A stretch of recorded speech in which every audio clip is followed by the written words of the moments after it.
Hello and welcome to study IQ IAS। My name is Amrit Upadhyay. आप देख रहे हैं daily news report for UPSC. Let's start this bulletin with the headlines. Telegram के owner हुए arrest. Telegram पर लगे serious allegations. Free speech को support करता है टेलीग्राम। आरबीआई ने की यूएलआई की अनाउंसमेंट। लोन लेना होगा अब आसान। यूपीआई की लाइंस पर ही इंप्लीमेंट होगा यूएलआई। और 2025 तक स्पेस में रहेंगी सुनीता विलियम्स। स्पेस एनीमिया होने का है रिस्क, माइक्रोग्रेविटी है रीजन।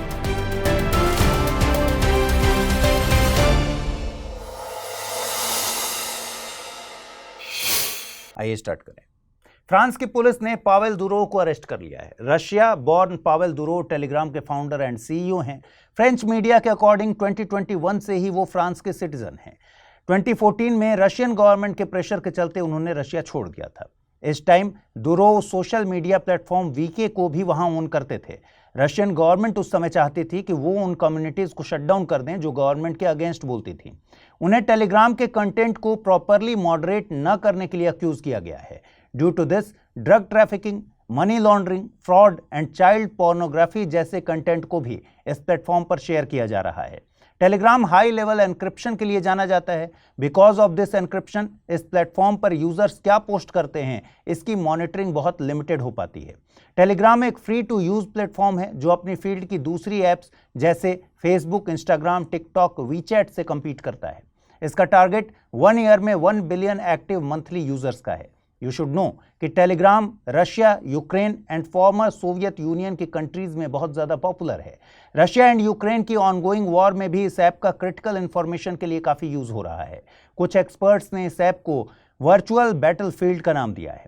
पावेल दुरो के अकॉर्डिंग उनकी आइडियोलॉजी लिबर्टेरियन है। वो नहीं चाहते कि उनका ऐप जियोपॉलिटिक्स के गेम में एक प्रे बन जाए। वो इस ऐप को न्यूट्रल रखना चाहते हैं। We all should try to understand कि टेलीग्राम पॉलिटिकल न्यूट्रलिटी की बात तो करता है, बट क्या टेलीग्राम पर सिर्फ पॉलिटिकल इंफॉर्मेशंस को ही शेयर किया जाता है? टेलीग्राम को इलीगली पायरेटेड कंटेंट के लिए, पोर्नोग्राफिक कंटेंट के लिए एंड स्टोलन कंटेंट के सर्कुलेशन के लिए भी यूज किया जाता है। इन सब को फ्री स्पीच के नाम पर इग्नोर नहीं किया जा सकता। बिलियंस ऑफ डॉलर्स के रेवेन्यू वाली कंपनीज के लिए ऐसे इश्यूज को चेक करने के लिए टेक्नोलॉजी का यूज करना कोई अपहिल टास्क नहीं है। परहैप्स ये कंपनीज अपनी पॉपुलैरिटी के चलते ऐसे टफ डिसीजंस नहीं लेती। दूसरे ऐप्स के कंपैरिजन में टेलीग्राम की पॉपुलैरिटी का एक मेजर रीजन कंटेंट के सर्कुलेशन पर कोई रेस्ट्रिक्शन नहीं होना है। आरबीआई गवर्नर शक्तिकांत दास ने एक इंपॉर्टेंट अनाउंसमेंट की है जिसके अकॉर्डिंग बहुत जल्द यूपीआई की लाइंस पर ULI that is unified lending interface launch किया जाएगा।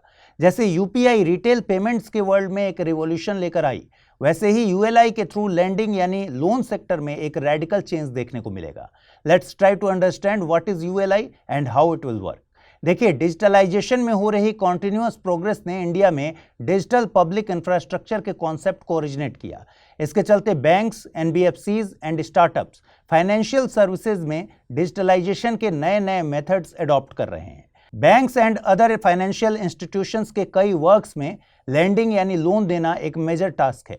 जब इसे डिजिटली किया जाता है then it is called digital credit delivery. But digital credit delivery में कई तरह के चैलेंजेस भी सामने आते हैं। इनमें सबसे बड़ा चैलेंज है लोन देने के लिए रिक्वायर्ड डेटा का अलग अलग लेवल्स पर अलग अलग सिस्टम्स में होना। जैसे central and state governments, banks, credit information companies, identity authorities के पास नेसेसरी डेटा है। देयरफॉर लोन देने में कई ऑब्स्टिकल्स आते हैं। यूएलआई जैसे प्लेटफॉर्म के चलते लोन सीकर्स को डॉक्यूमेंटेशन एंड वेरिफिकेशन के लिए अब अलग अलग प्लेसेस पर भटकना नहीं होगा। साथ ही एक ही प्लेस पर कम समय में इस पूरे प्रोसेस को पूरा किया जाएगा। यू शुड नो कि जैम ट्रिनिटी यानी जन धन, आधार एंड मोबाइल को गवर्नमेंट द्वारा बेनिफिशियरीज के बैंक अकाउंट्स में डायरेक्ट कैश बेनिफिट ट्रांसफर करने के लिए यूज किया जाता है। जैम यूपीआई यूएलआई इंडिया के डिजिटल इंफ्रास्ट्रक्चर जर्नी में एक नई ट्रिनिटी बनी। गवर्नमेंट ऑफ इंडिया ने पेंशन में यूपीएस यानी यूनिफाइड पेंशन स्कीम को अप्रूव कर दिया है। इसके अकॉर्डिंग सेंट्रल गवर्नमेंट के एम्प्लॉयज को रिटायरमेंट के ठीक पहले लास्ट 1 ईयर में मिली एवरेज सैलरी का 50% पेंशन के तौर पर दिया जाएगा। But the main question is कि क्या इस न्यू पेंशन स्कीम का बर्डन भी एम्प्लॉय पर होगा? Answer is no. In fact employees पहले भी पेंशन के लिए 10% का कंट्रीब्यूशन देते थे एंड फ्यूचर में भी यही कंटिन्यू रहेगा। इस स्कीम के लिए गवर्नमेंट ने पेंशन फंड में अपना कंट्रीब्यूशन बेसिक पे का 18.5% करने का डिसाइड किया है। पहले गवर्नमेंट इसे 14% का कंट्रीब्यूशन देती थी। ये स्कीम 1 अप्रैल 2025 से इंप्लीमेंट हो जाएगी। इसमें एक कंडीशन ये है कि एम्प्लॉय ने सर्विस में 25 ईयर्स कंप्लीट कर लिए हों। अगर एम्प्लॉय की डेथ हो जाती है तो स्पाउस को पेंशन इनकम का 60% दिया जाएगा। 10 ईयर्स तक की मिनिमम सर्विस में एम्प्लॉय को at least 10,000 rupees per month pension के रूप में दिया जाएगा। इसमें पेंशन को इन्फ्लेशन इंडेक्सेशन के साथ भी लिंक किया गया है। इट मीन्स कि इन्फ्लेशन के साथ पेंशन को एडजस्ट किया जाएगा। इस स्कीम से सेंट्रल गवर्नमेंट के अराउंड 20 to 30 लाख एम्प्लॉयज को बेनिफिट होगा। साथ ही सेंट्रल गवर्नमेंट के ऐसे एम्प्लॉयज जो प्रेजेंटली एनपीएस यानी नेशनल पेंशन स्कीम में एनरोल्ड हैं, उनके लिए यूपीएस का ऑप्शन अवेलेबल रहेगा। स्टेट गवर्नमेंट्स के लिए भी ये एक ऑल्टरनेटिव अरेंजमेंट है, अगर वो चाहें तो अपने यहाँ इंप्लीमेंट कर सकती हैं। यू शुड नो कि इस न्यू पेंशन स्कीम की अनाउंसमेंट गवर्नमेंट ने एक कमेटी के रिकमेंडेशन पर की है। अप्रैल 2023 में सेंट्रल गवर्नमेंट ने गवर्नमेंट एम्प्लॉयज के पेंशन सिस्टम को रिव्यू करने के लिए कैबिनेट सेक्रेटरी टीवी सोमनाथन की चेयरमैनशिप में कमेटी कॉन्स्टिट्यूट की थी। टीवी सोमनाथन उस समय फाइनेंस सेक्रेटरी हुआ करते थे। इस कमेटी ने आईएमएफ एंड वर्ल्ड बैंक जैसे कई फाइनेंशियल इंस्टीट्यूशंस को विजिट किया। इट इज नोटवर्दी कि राइट टू पेंशन को कॉन्स्टिट्यूशन के आर्टिकल 300A के तहत रखा गया है। राइट टू प्रॉपर्टी के तहत ये एक कॉन्स्टिट्यूशनल राइट है। Now you all have to give an answer. Question is, through which constitutional amendment act right to property was removed from the list of fundamental rights. Finally NASA ने confirm कर दिया है कि Sunita Williams एंड Barry Wilmore at least early 2025 तक International Space Station यानी ISS में stay करेंगे। साथ ही बोइंग के स्टार लाइनर के बजाय अब स्पेसएक्स ड्रैगन का यूज करके उन्हें अर्थ पर वापस लाया जाएगा। दोनों ही एस्ट्रोनॉट्स स्टार लाइनर के क्रू फ्लाइट टेस्ट के पार्ट के तौर पर आईएसएस गए थे। Soon both will become full-time crew members of ISS. दोनों ही एस्ट्रोनॉट्स को फुल टाइम क्रू मेंबर्स की ट्रेनिंग दी गई है, बट लंबे समय तक स्पेस में रहने की वजह से कुछ हेल्थ चैलेंजेस भी हो सकते हैं। देखिए, one of these problems is space anaemia, जो माइक्रोग्रेविटी की वजह से होता है। स्पेस एनीमिया में ह्यूमन बॉडी से रेड ब्लड सेल्स अर्थ के कंपैरिजन में जल्दी डाई करने लगते हैं। स्पेस में ये रेट 2 मिलियन पर सेकंड से इंक्रीज होकर 3 मिलियन पर सेकंड हो जाता है। माइक्रोग्रेविटी की वजह से होने वाली दूसरी प्रॉब्लम्स में बोन डेंसिटी लॉस और विजन लॉस जैसी प्रॉब्लम्स भी शामिल हैं। अर्थ पर आने के बाद एस्ट्रोनॉट्स को रिकवरी में काफी लंबा समय लगता है। यू शुड नो कि माइक्रोग्रेविटी का मतलब वेरी लो और नॉमिनल ग्रेविटी से है। स्पेस में ग्रेविटी ऑलमोस्ट नेग्लिजिबल होती है। नासा के अकॉर्डिंग माइक्रोग्रेविटी को जीरो ग्रेविटी कंसिडर नहीं किया जाना चाहिए। देयरफॉर ये कॉन्सेप्ट कि स्पेस में there is absolutely no gravity NASA के अकॉर्डिंग तो गलत है। ग्रेविटी की वजह से ही moon revolves around the earth revolves around the sun. अगर स्पेस में ग्रेविटी नहीं होती देन क्या ये पॉसिबल हो पाता? Now it is time for the term of the day and today's term of the day is निष्काम कर्म। लॉर्ड कृष्णा ने निष्काम कर्म को भगवत गीता में एक्सप्लेन किया है। जब हम किसी टास्क को करते हैं एंड उसके रिजल्ट की चिंता नहीं करते, then it is considered as a principle of निष्काम कर्म। अगर हम इसे प्रिसाइजली समझने की कोशिश करें, देन निष्काम कर्म में हम टास्क को पर्सनल गेन के लिए नहीं करते, बट उसको इसलिए करते हैं because that task is right and proper. आपको क्या लगता है, प्रेजेंट एरा में निष्काम कर्म इंपॉर्टेंस रखता है या नहीं? You can share your opinion in the comment section. देखिए, एक ह्यूमन बीइंग डिजायर्स से भरा होता है। एक के बाद एक डिजायर्स कॉन्टिन्यूअसली उसके माइंड में रहती हैं और वो ह्यूमन बीइंग भी बिना सोचे समझे उन डिजायर्स को फुलफिल करने में लग जाता है। ऐसा करने से ह्यूमन बीइंग की तो डेथ तक हो जाती है, बट डिजायर्स एंड नहीं होती। बट अगर इस वर्ल्ड में कोई पर्सन बिना रिजल्ट की एक्सपेक्टेशन किए निष्काम कर्म करके अपनी लाइफ स्पेंड करता है, देन वो डिजायर्स से फ्री हो जाता है। निष्काम कर्म का मतलब है कि अब इस इंडिविजुअल को लाइफ में इतना बड़ा गोल मिल गया है कि ही और she know longer cares about his और हर डिजायर्स। आइए देखते हैं आज के रैपिड न्यूज में क्या है खास। यूनियन कैबिनेट ने department of science and technology की 3 मेजर स्कीम्स को एक सेंट्रल सेक्टर स्कीम में मर्ज करने का डिसीजन लिया है। इस स्कीम को विज्ञान धारा नाम दिया गया है। इसमें इंक्लूड की गई 3 स्कीम्स हैं Science and technology, institutional and human capacity building, research and development and innovation, technology development and deployment. विज्ञान धारा का पर्पस हमारी कंट्री में साइंस, टेक्नोलॉजी एंड इनोवेशन से रिलेटेड इकोसिस्टम को स्ट्रेंथन करना एंड उसमें विमेन के पार्टिसिपेशन को प्रमोट करना है। इस स्कीम के 5 मेजर पिलर्स हैं: students, researchers, scientists community, improvement in laboratories and improvement in the university system. इसके अलावा climate change and nano technology पर भी फोकस किया गया है।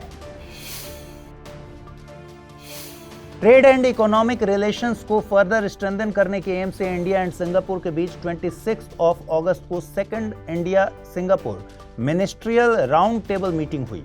ये मीटिंग सिंगापुर में हुई। Union ministers Nirmala Sitharaman, Piyush Goyal, S Jaishankar and Ashwini Vaishnaw ने इस मीटिंग में पार्टिसिपेट किया।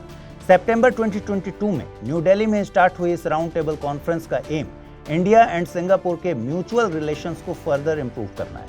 सिंगापुर इंडिया में फॉरेन डायरेक्ट इन्वेस्टमेंट का मेजर सोर्स रहा है। 2023-24 के दौरान सिंगापुर से इंडियन मार्केट में 1177 करोड़ डॉलर्स का लार्जेस्ट इन्वेस्टमेंट आया।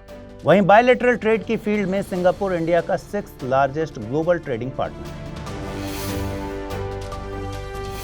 ब्राजील के फॉरेन मिनिस्टर मौरो विएरा अपनी 4-डे विजिट के लिए इंडिया में हैं। यहां वो इंडिया के external affairs minister S Jaishankar के साथ आज यानी 27 अगस्त को 9th Indo Brazil joint commission meeting को को-चेयर करेंगे। साथ ही दोनों इस बात पर भी डिस्कस करेंगे कि ट्रोइका के पार्ट के रूप में दोनों कंट्रीज लास्ट ईयर की इंडिया की G20 प्रेसिडेंसी के की आउटकम्स को कैसे एडवांस कर सकते हैं। यू शुड नो कि इस साल ब्राजील के पास G20 की चेयरमैनशिप है। This time the G20 Troikaa includes India, Brazil and south Africa. India and Brazil के बीच शेयर्ड वैल्यूज पर बेस्ड मल्टी डायमेंशनल रिलेशनशिप है। ब्राजील के फॉरेन मिनिस्टर मौरो विएरा की ये विजिट 2006 में एस्टैब्लिश हुई स्ट्रेटेजिक पार्टनरशिप को फर्दर स्ट्रेंथन करेगी and bilateral, regional and multinational areas में कोऑपरेशन के नए एवेन्यूज को एक्सप्लोर करने की अपॉर्चुनिटी देगी। Union home minister Amit Shah ने लद्दाख में 5 नए डिस्ट्रिक्ट्स को क्रिएट करने की अनाउंसमेंट कर दी है। जास्कर, द्रास, शाम, Nubra and Changthang newly form districts होंगे। करंटली लद्दाख में सिर्फ 2 डिस्ट्रिक्ट्स हैं, लेह एंड कारगिल। नए डिस्ट्रिक्ट्स के एडिशन से अब यहां टोटल 7 डिस्ट्रिक्ट्स हो जाएंगे। यू शुड नो कि 5 अगस्त 2019 को जब गवर्नमेंट ऑफ इंडिया ने आर्टिकल 370 को एब्रोगेट किया तो जम्मू एंड कश्मीर एंड लद्दाख को यूनियन टेरिटरीज का स्टेटस दिया गया था। इसके बाद 31 अक्टूबर से Jammu Kashmir and Ladakh 2 separate units बन गए थे। इनमें जम्मू कश्मीर को union territory with an assembly and Ladakh को union territory without an assembly का स्टेटस मिला। इंडियन सर्फिंग टीम ने first time upcoming Asian Games 2026 में अपना कोटा सिक्योर कर लिया है। एशियन सर्फिंग चैंपियनशिप 2024 में इंडियन सर्फर्स द्वारा एक्यूमुलेट किए गए रैंकिंग पॉइंट्स के बेसिस पर इंडियन सर्फर्स ने यह कोटा सिक्योर किया। सर्फिंग को art of riding ocean waves के तौर पर डिस्क्राइब किया जाता है। सर्फिंग को स्काई बोर्ड पर खड़े होकर या उस पर ले डाउन होकर यानी लेटकर सी या ओशियन में वेव्स पर राइड करके किया जाता है। आज सर्फिंग वर्ल्ड के सबसे पॉपुलर स्पोर्ट्स में से एक है। ऐसा माना जाता है कि ये एंशिएंट टाइम्स में सदर्न हेमिस्फीयर में ओरिजिनेट हुआ था। नेसेसिटी के नाम पर डेवलप हुई सर्फिंग टाइम के साथ हॉबी बन गई एंड 1920 में इसे ऑफिशियल स्पोर्ट्स का दर्जा मिल गया। Now it's time to see questions based on the bulletin. First question is, Jaskar, Dras, Sham, Nubra and Changthang have recently been declared as districts of which state or union territory? Jammu Kashmir, Ladakh, Uttarakhand or Himachal Pradesh? Second question is, Pavel Duro was recently in the news. With which organization is he associated? Apple, Meta, Alphabet or Telegram? Now let's jump on to the answers of the questions which were asked in the previous bulletin. First question was, consider the following countries: Bulgaria, Czech Republic, Hungary, Latvia, Lithuania, Romania. How many of the above countries share borders with Ukraine? Only 2, only 3, only 4 or only 5? And the correct answer is option A, only 2. Second question was, Madeira Island belongs to which country? USA, China, Portugal or UK? Correct answer is option C, Portugal.